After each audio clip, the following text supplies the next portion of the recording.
तो आप सभी का स्वागत है स्टडी मैथ 5G में। दोस्तों, आज हम इस वीडियो में कराने वाले हैं मॉडल सेट नंबर 1 को। ठीक है, हिंदी का मॉडल सेट नंबर 1 को इस वीडियो में हम लोग कराएंगे। ठीक है, आप लोग को वीडियो पसंद आएगा बाबू तो वीडियो को लाइक कीजिएगा। ठीक है, और दोस्तों के पास शेयर कीजिएगा। कम से कम एक लोग बाबू, कम से कम 10 लोगों के पास शेयर कीजिए। ठीक है, आप लोग इस चैनल पर नए होंगे तो चैनल को सब्सक्राइब करके बेल आइकन को ऑन कर दीजिएगा। ठीक है, चलिए 1 नंबर सवाल में कह रहा है बाबा साहेब अम्बेडकर संपूर्ण वर्ल्ड में भारत सरकार के कल्याण मंत्रालय द्वारा कितने खंडों में प्रकाशित किया हुआ है। तो ये जो है 21 खंडों में। कितने खंडों में? तो 21 खंडों में होंगे। ठीक है, अगला बुद्ध, कबीर और ज्योतिबा फुले किसके चिंतन व रचनात्मक के प्रेरक व्यक्ति रहे? तो किनके चिंतन व रचनात्मक के प्रेरक व्यक्ति रहे? ये हो जाएंगे option number A Bhimrao Ambedkar के। ठीक है, काम तो कासू का बाबू का ही मालूम पड़ता, इधर ही खेल रहे थे, यह किसने कहा था?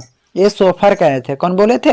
तो सोफर बोले थे। ठीक है, इस सब को आप लोग ध्यान से रखिए। ठीक है, क्योंकि बाबू 2024 के लिए ये सब रामबाण साबित हो सकता है। ठीक है, उसके बाद अगला, किसने लपक मदन को हाथों से उठा लिया? तो गिरधर ने। किसने? तो गिरधर ने। ऑप्शन नंबर क्या हो जाएगा? सी इसका करेक्ट आंसर। अगला, मदन पड़ोसियों के आवारण गर्दन छोकरों के साथ क्या कर रहा था? मदन पड़ोसियों के आवारा गर्द मतलब आवारा जो लड़के हैं छोकरों के साथ क्या कर रहे थे? तो लट्टू नचा रहा था। क्या कर रहा था? लट्टू नचा रहा था। ठीक है, उसके बाद देखिए हम लोग देखेंगे 6 नंबर सवाल को।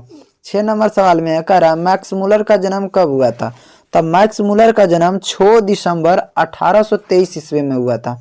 तो ऑप्शन नंबर क्या हो जाएगा? ऑप्शन नंबर 20 का करेक्ट आंसर। ठीक है, उसके बाद है हितोपदेश का जर्मन भाषा के अनुवाद किसने प्रकाशित करवाया? ये जो है मैक्स मुलर करवाए थे। कौन करवाए थे बाबू? तो मैक्स मुलर। अगला, मैक्स मुलर के अनुसार उनके यहाँ प्रचलित काव्यों तो अवधारणियों के प्रमुख स्रोत किसने मानते हैं? तो किसे मानते हैं? तो बौद्ध धर्म को मानते हैं। किसको मानते हैं? तो बौद्ध धर्म को मानते हैं। ठीक है, उसके बाद है दैवत विज्ञान का अर्थ क्या होता है? दैवत विज्ञान का अर्थ जो होता है बाबू देव विज्ञान। दैवत विज्ञान का अर्थ होता है देव का विज्ञान। ठीक है, देव विज्ञान जिसको कहते हैं। अगला क्या है? देखिए 10 नंबर सवाल में चारु चंद्रलेखा किनकी रचना है? तो चारु चंद्रलेखन किसकी रचना? हजार प्रसाद द्विवेदी, हजारी प्रसाद द्विवेदी के हैं। ठीक है, अगला है गौड़ देश के लोग कैसा नाखून रखना पसंद करते हैं? देखिए गौड़ देश के जो लोग हैं बाबू वो बड़े बड़े नाखून रखना पसंद करते हैं। कैसे नाखून? तो बड़े बड़े नाखून पसंद करते हैं। ठीक है, ऑप्शन नंबर क्या हो जाएगा? ऑप्शन नंबर आप सभी का हो जाएगा सी। ठीक है, उसके बाद अगला सवाल देखते हैं। कह आदमी के नाखून क्यों बढ़ते हैं? मतलब आदमी के नाखून क्यों बढ़ते हैं? लेखक या किसने पूछा था? ये लेखक की छोटी लड़की पूछी थी। कौन पूछी थी? तो लेखक के छोटी लड़की पूछी थी। ऑप्शन नंबर क्या हो जाएगा? डी हो जाएगा। ठीक है, उसके बाद अगला सवाल है पुराने या मोह सब अगला सवाल देखिए, पुराने या मोह सब समझ बाजनीय ही नहीं होता, यह किस शीर्षक पाठ के पंक्ति है? तो यह नाखून क्यों बढ़ते हैं? ठीक है, अगला नागरी लिपि शीर्षक पाठ की पुस्तक से लिया गया है। तो नागरी लिपि शीर्षक पाठ जो है किस पुस्तक से?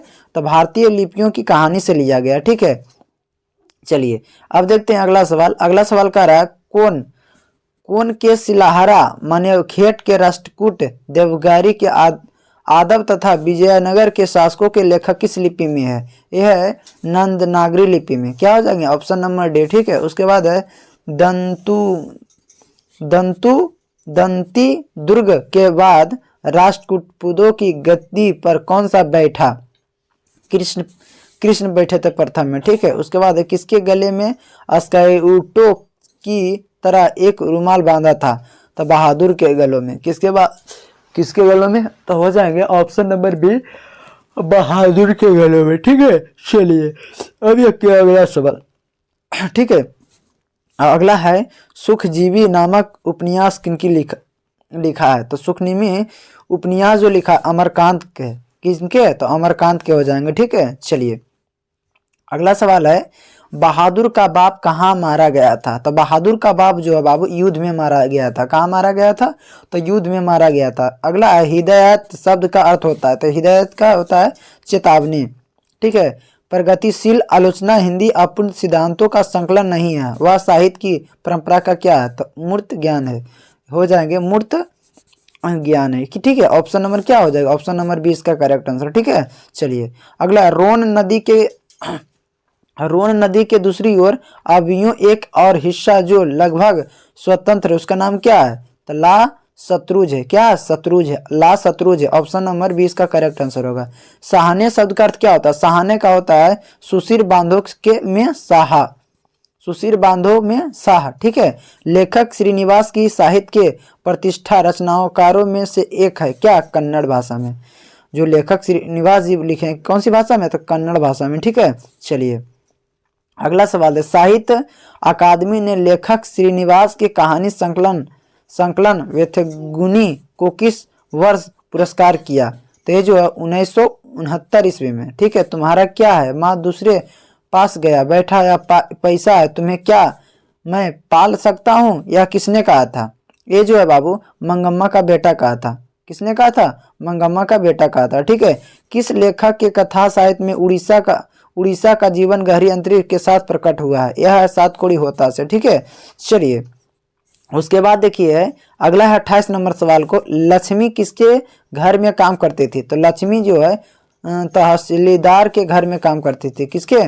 तहसीलदार के घर में काम करते। ढहते विश्वास कहानी के लक्ष्मी के पड़ोसन का पढ़ाकू लड़का कौन था? पढ़ाकू लड़का जो कौन था? तो गुणनिधि था। गुणनिधि जो था पढ़ाकू लड़का था। माँ शीर्षक पाठ के लेखक कौन?